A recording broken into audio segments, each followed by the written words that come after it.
This is Akashvani. In the program Money Talk, now we bring a discussion on India's thriving bioeconomy sector. The participants are Amitabh Sinha, bioeconomy expert, and Garima Mishra, journalist. Good evening. Recently, Union Minister Dr. Jitendra Singh unveiled India Bioeconomy Report 2025. According to the report, India's bioeconomy sector has seen a remarkable growth from $10 billion in 2014 to an impressive $165.7 billion in 2024. To discuss further on the report, we have with us senior journalist Mr. Amitabh Sinha. Thanks a lot for your valuable time. Thank you. So my first question, for the benefit of the listeners, can you decode what is bioeconomy? Right. So, yes, I think it's worth the while to inform our listeners what we are talking about. What is this bioeconomy report? Now, this report has come out from the Department of Biotechnology, and there is an organization under DBT, which is called BIRAC, BIRAC, that has come out with this report, which talks about India's bioeconomy sector and the growth in that sector. Now, what exactly is bioeconomy? Bioeconomy is, all the economic activities that can be carried out using biological resources. And when we say biological resources, it's mainly living things, using plant resources or microorganisms, things like bacteria or yeast, those kind of economic activities which involve these either as change agents or as resources, sometimes as raw materials. That is what is known as bioeconomy. So just to give you an example, this is something that all of us are familiar with, the process of milk converting into curd, for example. Now, this is something that all households we are familiar with. Now, this is a biological process. It is facilitated by certain kinds of microorganisms. Now, this is happening in our homes, but if such a process is replicated on an industrial scale, and this is just one example, there are several other examples wherein if you are trying to mimic the processes that are happening in nature and use them for your industrial production and also other kind of things, and we'll discuss that, then those are the kind of things that are included in bioeconomy. There is also this biotechnology sector, which is very much integrated with bioeconomy, which is about engineering or manipulating biological resources to get some products. So biotechnology is something that we have heard about and we discussed. That's a familiar term. But these are the kind of things that are being talked about in bioeconomy. So what are we talking about? Things like biofuels. You have other alternatives like bioplastics, for example, which are an alternative to plastics, but are biodegradable. So that the whole problem that plastics are creating these days, they are very, very convenient, very useful, used in a variety of applications. We can't even think about living without plastics these days.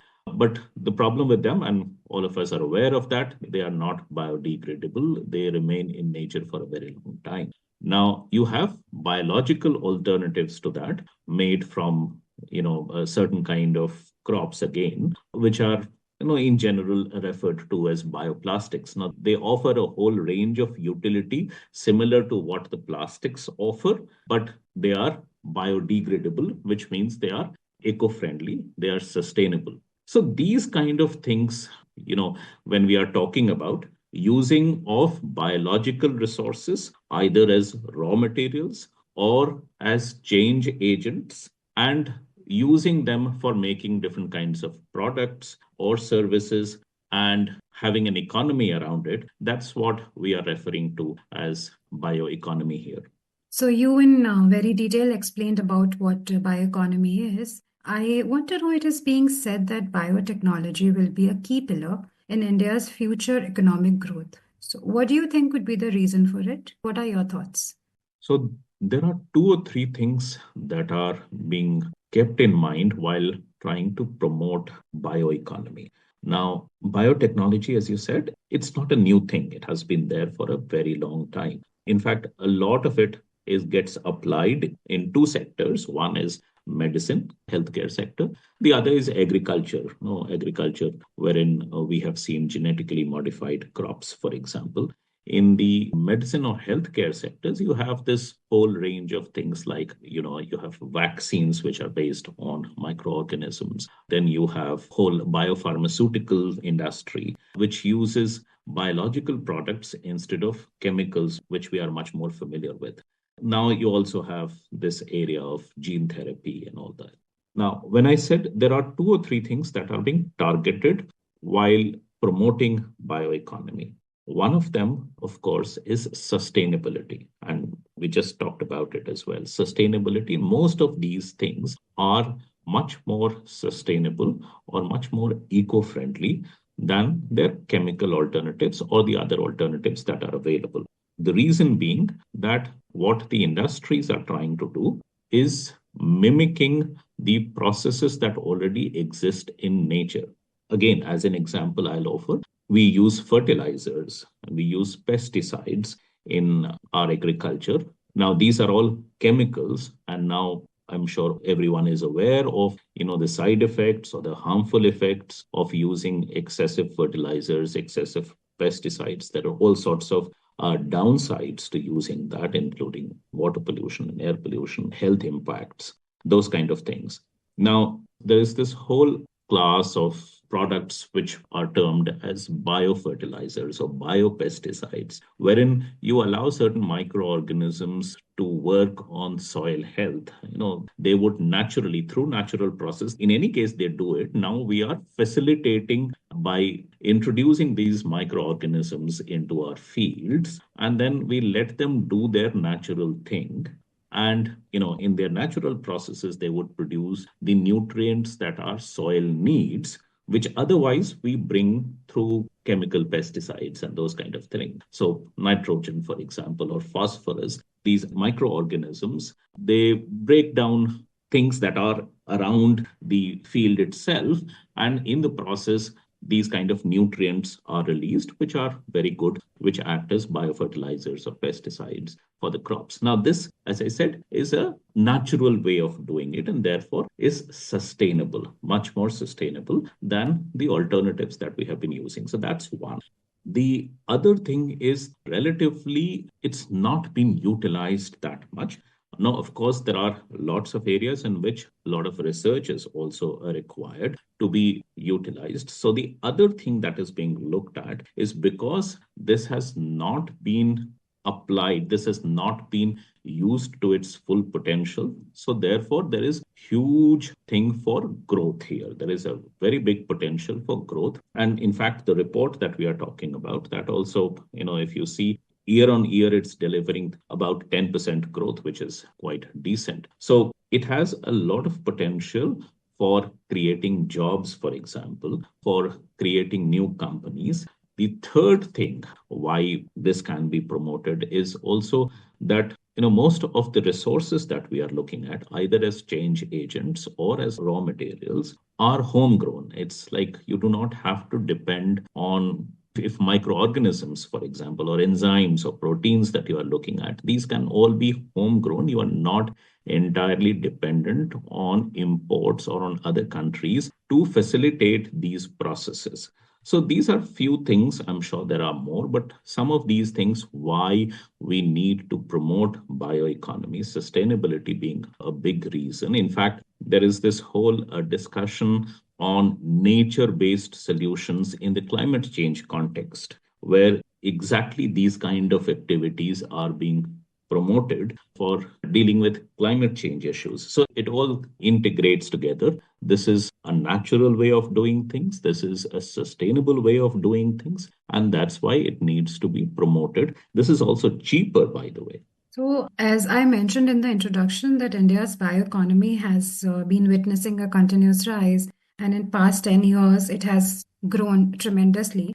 How big is this achievement according to you, and what role do you see the government has played? Right. So, as I said, biotechnology is not new. It has been around for a very long time. And we have had a reasonable amount of success in, say, healthcare sector, for example, even in agriculture. I'm sure you are aware, and our listeners as well, about our vaccine industry, for example. Now, India, globally, we have a very large share of the vaccine industry. During COVID, of course, we had come to know of all these companies which are doing. The thing is, there are lots of these things, lots of these processes which have not been fully exploited as of now, for which now the government is trying to provide incentives to promote these kind of processes or bio-based industries, right? So last year, I think it was last year only, wherein the government announced a very ambitious bio E3 policy. So what is bio E3? It is called biotechnology for, I think it's environment, economy, and employment. So bio E3. And this talks about promoting this sector, set up biomanufacturing units, across the country, for example, promote research in biotechnology, push more of these kind of processes in our agriculture, in healthcare sectors, but also in other kind of areas. For example, you can have a much more sustainable alternatives to clothes also, for example, which comes from bioresources. There is potential for new medical interventions using bioresources. So there is a whole range of activities which can be promoted through these kind of processes. And that's why it's being incentivized. Last year, there was this Bio E3 policy, which seeks to do exactly these kind of things. Incentivize biomanufacturing, incentivize integration of bioresources in all kinds of economic activities. And we have plenty of bioresources that ways. Of course, I mean, since you asked, I mean, the government will have to play a facilitating role, and that's what I think they are trying to do. And it's already receiving some amount of good feedback, and it's also showing some amount of results. In fact, I think the report also mentions that just in the last 3 years, 2021 to 2024, the report is about 2024. In these last 3 years, for example, the number of startups in this sector, in biotechnology related or in biomanufacturing and related fields, the number of startups has almost doubled, from about, I think, 5,000 odd to about 10,000 odd, which are working in the number of companies which are working in these areas, including research, for example, and including agri products, including fuels. So all sorts of things, the whole variety, whole range of things. And the target for the next few years, I think for 2030, they want this another doubling in the number of startups that are working in this area. So by 2030, they are expecting this number would increase from 10,000 to about 20,000, employing anywhere between 20 to 30 million people. So that's a big number to be employed. Again, just in terms of, you mentioned the bioeconomy is worth about $165 billion now in 2024. And then the projection is that we should be able to take it to about $300 billion by 2030. So some of it is already happening. You have to incentivize it more. You have to give more push so that it, moves a little bit faster, grows a bit faster than what it is already doing. So I think bioeconomy is the sector which is going to see continuous growth in the coming years as well. And it's going to be one of the crucial sectors in the years to come. I would like to thank you, sir, once again for your valuable time and the insight. Thank you. Thank you so much. You were listening to a discussion on India's thriving bioeconomy sector. The participants were Amitabh Sinha, bioeconomy expert, and Garima Mishra, journalist. This program was produced and presented by the News Services Division of Akashvani. You can listen to it on a mobile app, News on AIR. This program is also available on a YouTube channel, News on AIR Official. You may share your feedback about this program through email at airnsdtalks@gmail.com or WhatsApp on 9289094044.